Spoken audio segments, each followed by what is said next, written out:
আসসালামু আলাইকুম। Just energy নিউজের পক্ষ থেকে আপনাদেরকে স্বাগত জানাচ্ছি। আমি শামীম জাহাঙ্গীর। আজ আমাদের মাঝে অতিথি হিসেবে আছেন অর্থনীতিবিদ ও public policy expert Masrur Riaz. বিশ্ব ব্যাংকের হয়ে বিভিন্ন দেশে কাজ করার অভিজ্ঞতা সম্পন্ন এই অর্থনীতিবিদ পলিসি এক্সচেঞ্জ বাংলাদেশের প্রতিষ্ঠাতা ও চেয়ারম্যান হিসেবে কাজ করছেন। মাসরুর রিয়াজ, জাস্ট এনার্জি নিউজের পক্ষ থেকে আপনাকে স্বাগত জানাচ্ছি। ধন্যবাদ। আপনি জানেন, কেউ বলছে অর্থনীতি স্লোডাউন, আবার কেউ বলছে অর্থনীতি রিবাউন্ড হয়েছে। আপনি কিভাবে বিশ্লেষণ করবেন?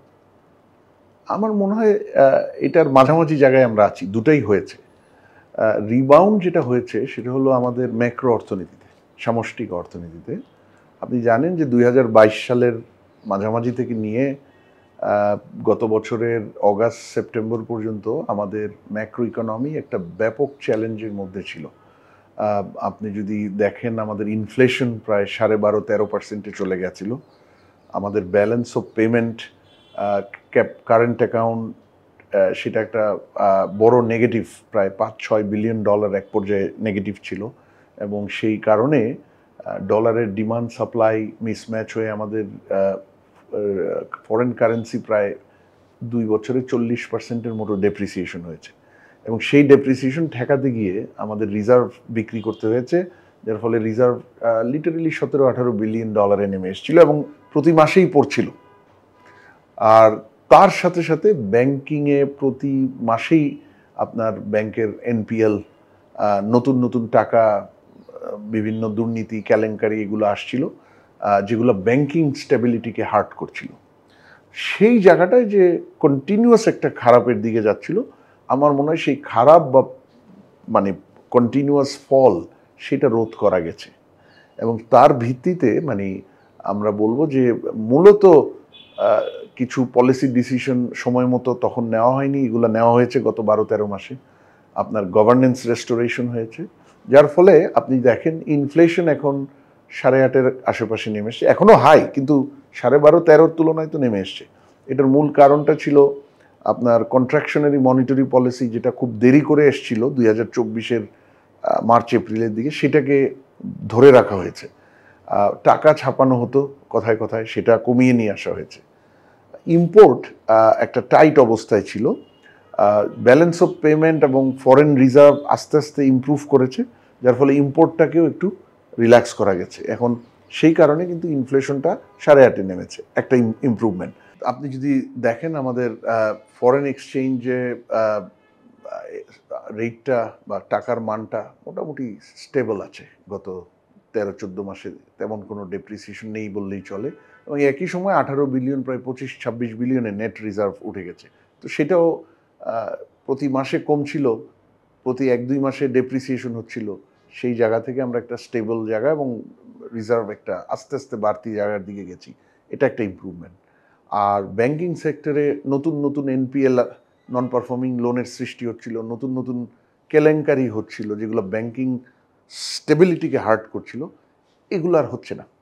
যদিও এনপিএল বাড়ছে, কারণ ওই যে 2024-এর অগাস্ট পর্যন্ত যে লুটপাটগুলো হয়েছে, সেগুলোর তথ্যগুলো এখন প্রকাশ অনেক জেনুইনলি হচ্ছে, রিপোর্টিংটা অনেক জেনুইনলি হচ্ছে, যার ফলে এনপিএল বাড়ছে। কিন্তু এগুলো কিন্তু ওই আগের সময় লুট করা, এগুলো গত 13-14 মাসে এইগুলো হয়নি।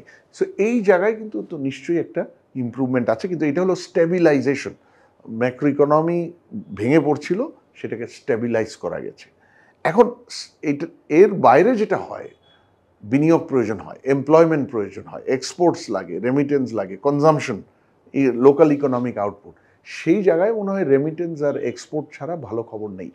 সেই জন্য আসলে যারা বলছে যে অর্থনীতি ভালো করছে না, তারাও আসলে একেবারে যে অমূলক কথা বলছে তা না। অর্থনীতির খুব বড় বড় কয়েকটা ইন্ডিকেটর ভালো করছে না, বিনিয়োগ তার মধ্যে সবচেয়ে গুরুত্বপূর্ণ। আপনি বলছেন এই যে ওয়ার্ল্ড ব্যাংকের সাম্প্রতিক ফোরকাস্ট 4.8% বলছে, আবার সঙ্গে আরেকটা কথা বলছে দারিদ্রতার হার বেড়ে যাবে। এটা কি এই মিক্সড? রাইট। তার মানে কি দেখেন, তার মানে হলো যে আপনি 4.8 হলো আমার গ্রোথ। 4.8ও যে বাংলাদেশের জন্য খুব ভালো, এটা এমনিতে 5% গ্রোথ মোটামুটি ভালো গ্রোথ। কিন্তু বাংলাদেশের যদি গত 30 বছরের আপনি অ্যাভারেজ দেখেন তাহলে কিন্তু 5%-এর উপরেই ছিলাম আমরা, করোনার টাইমটা আর গত অর্থ বছরটা বাদ দিলে। তাহলে সেই জায়গায় আমরা 4.8, খুব ভালো বলা যাবে না, তবে আবার গত ফিসকালে এটা 4%-এর নিচে হয়েছে। সেই জায়গা থেকে ইমপ্রুভমেন্ট হবে। কেন ইমপ্রুভমেন্ট হবে? ইনফ্লেশন কম থাকলে চাহিদা বাড়বে, চাহিদা হলে কনজাম্পশন বাড়বে, ইকোনমিক আউটপুট বাড়বে। সেই জন্য আমরা একটু চিন্তা করতে পারি যে আমার গ্রোথটা থাকবে। এক্সপোর্ট এখন পর্যন্ত ভালো ধরে আছি। সেপ্টেম্বরে যদিও একটা ফল আছে, কিন্তু তারপরে এই কোয়ার্টার মানে এই ফিসক্যাল ইয়ারের প্রথম কোয়ার্টারে গ্রোথ আছে, এবং আমাদের যে গ্রোথ এক্সপোর্ট ডেস্টিনেশন মার্কেটগুলো, সেগুলোতে যে আভ্যন্তরীণ তাদের ডাইনামিক্স, সেই অনুযায়ী আমাদের কাপড়ের বা আমাদের এক্সপোর্টের প্রোডাক্টের ডিমান্ড থাকবে আগামী বছরটাতেও। সেই জন্য হয়তো আমরা এটা 4.8-এ নিয়ে যেতে পারবো, কিন্তু 5.8 বা 6-এ নিতে পারছি না। কেন? ওই যে বিনিয়োগ নেই, বিনিয়োগের অবস্থা বেশ খারাপ। এমপ্লয়মেন্ট, নিউ এমপ্লয়মেন্ট ক্রিয়েশন, সেটা গতি স্লথ হয়ে গেছে। আবার নতুন করে কয়েক লক্ষ মানুষ নতুন করে আনএমপ্লয়েড হয়ে গেছে।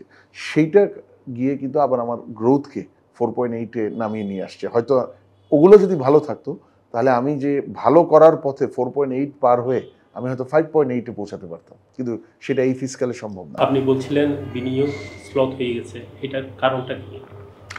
এইটা দেখেন, বিনিয়োগ বাংলাদেশ অনেক বছর ধরেই খারাপ করছে। এটা একদম গত 1 বছরের বিষয় না। আমাদের বিনিয়োগ পরিবেশ খারাপ। বিনিয়োগ পরিবেশ, এখানে অনেক পুরনো আইন কানুন আছে। এখানে আইন কানুনের যে অ্যাপ্লিকেশন, সেগুলো অনেক প্রবলেমেটিক, যেখান থেকে রেড টেপ উঠে আসে।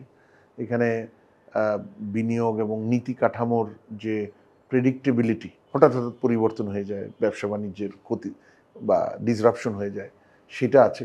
অবকাঠামোর সমস্যা আছে। আপনি জানেন এনার্জি, আপনি যেটা নিয়ে অনেক কাজ করেন, এনার্জিতে গত 2 বছর ধরে এনার্জি ইন্টেন্সিভ সেক্টরগুলো, যেমন টেক্সটাইলস, নিট গার্মেন্টস, যে সেগমেন্ট, আপনার সিমেন্ট, স্টিল, এরা খুব প্রবলেমে আছে।